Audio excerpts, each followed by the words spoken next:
மாதராய் பிறப்பதற்கு மாதவம் செய்திட வேண்டும் என்றார் பாரதியார். பெண்ணாய் பிறந்த ஒவ்வொரும் பெருமை கொள்ள வேண்டும். மாறுவோம், மாற்றம் கொண்டு வருவோம். சாத்திரங்கள் பெண்ணினத்தை மூடி மறைத்ததம்மா. அந்த ஆத்திரத்தில் பாரதிக்கும் மீசை துடித்ததம்மா. சமுதாயத்தில் பெண்களுக்கு ஏற்படும் கஷ்டங்களுக்கு அன்றே பாரதி குரல் கொடுத்தார். புதுமை பெண்களாக அனைவரும் மாற வேண்டும் என்று கனவு கண்டார், போராடினார். அந்த போராட்டத்தை இன்று வரை நம்மால் முழுமையாக ஜெயிக்க முடியவில்லை. பெண் முன்னேற்றமெல்லாம் வெறும் பேச்சோடுதானா என்ற நிலையில் இன்னும் சிலர் இருந்து கொண்டுதான் இருக்கிறார்கள். பெண்ணே, நீ நினைத்தால் மாறலாம், நாம் நினைத்தால் மாற்றம் கொண்டு வரலாம்.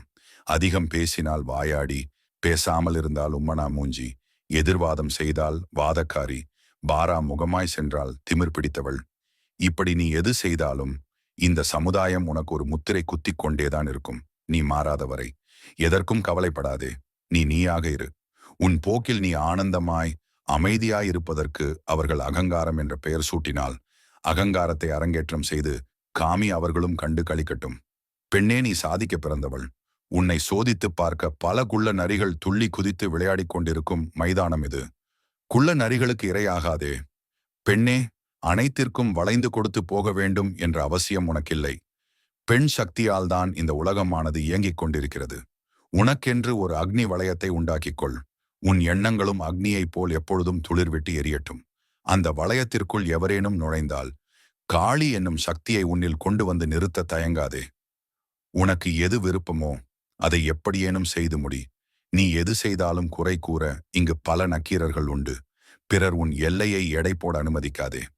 உனக்குள் இருக்கும் திறமை என்னவென்று நீ ஆராய்ந்து அதன் வழி செல்ல தயங்காதே. பெண்கள் இப்படித்தான் இருக்க வேண்டும், இப்படித்தான் உடை அணிய வேண்டும் என்று பழம் கதை பேசி திரிவோரிடம் நட்பு கொள்ளாதே. உன் நடையோ உடையோ உன்னை எந்த விதத்திலும் பாதிக்கப் போவதில்லை.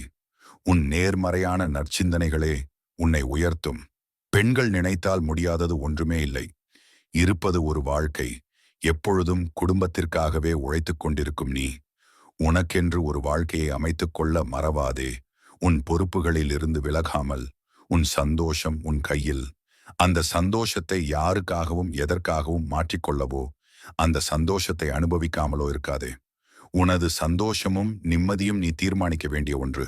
அதை மற்றவரிடம் தேடாதே. உனது சந்தோஷத்தை நீ அனுபவிக்காமல் விட்டுவிட்டு வீட்டில் உள்ளவர்களை குறை கூறுவது உனது மூடத்தனம். நாம் இல்லை என்றால் இந்த இல்லம் இயங்காது என்பது நினைப்பது நமது அறிவின்மை. யார் இருந்தாலும் இல்லாவிட்டாலும் இந்த பிரபஞ்சம் தனது வேலையை செய்து கொண்டேதான் இருக்கும். உனக்கான வாழ்வை தொலைத்து விடாதே. பழம் கதைகளை பேசிக் கொண்டிருப்பவர்கள் இன்றும் வரதட்சணை என்னும் பேயை தனது வீட்டிற்கு அழைத்துக் கொண்டுதான் இருக்கிறார்கள். இதனால் ஒரு பெண்ணை மற்றொரு பெண்ணிற்கு எதிரியாகிறாள். புதுமை பெண்களாக இருக்கும் நாம் முதலில் மாற்ற வேண்டியது வரதட்சணை, அதை வாங்காமல் கொடுக்காமல் இருப்பது. இப்படி செய்தால் பல இளம் உயிர்கள் காப்பாற்றப்படும். நிமிர்ந்து நில், துணிந்து செல் தொடங்குகிறது. உன் யுகம் நினைத்ததை நடத்திடு. கடமைகள் புதியது, தடைகளை உடைத்திடு. தாமதம் அதை விடு. புதுமை பெண்களாகிய நாம் நம்முடன் இருக்கும் தோழிகளுக்கு தோள் கொடுத்து பாரதி கண்ட கனவினை நிறைவேற்றுவோம். அவளை அவளாக வாழவிடும் அனைத்து ஆண் மகன்களுக்கும் கோடான கோடி நன்றிகள்.